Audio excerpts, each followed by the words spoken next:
sent me this really nice jaw brace.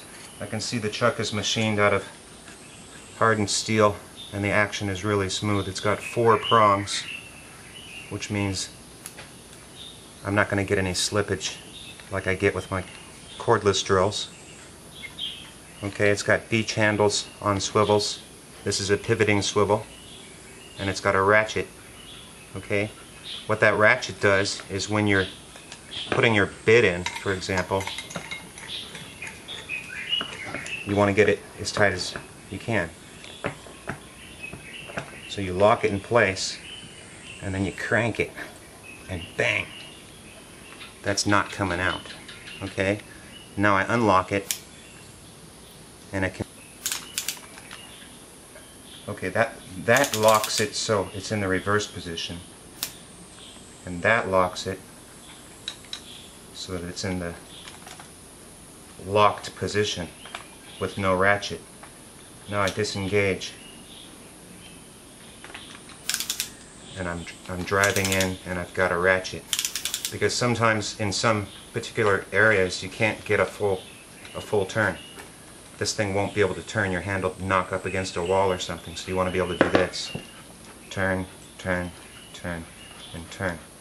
Now I'd like to show you an example of where this kind of a jaw brace is superior to a cordless or corded power drill.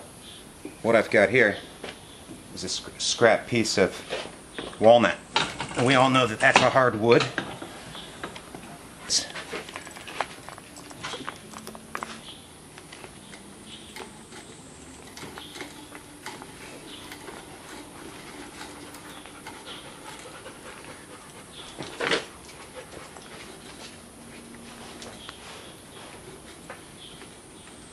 I'm standing on a wobbly box, but it's doing its job.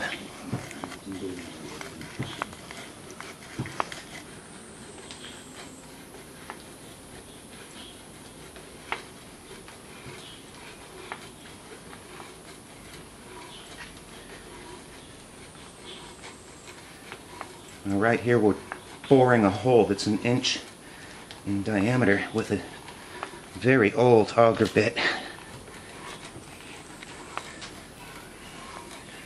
But I see clean curls coming out.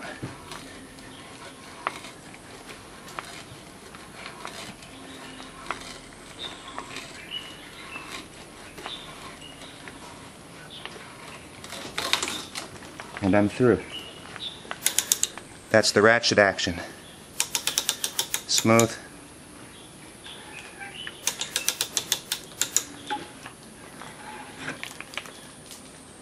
Job done.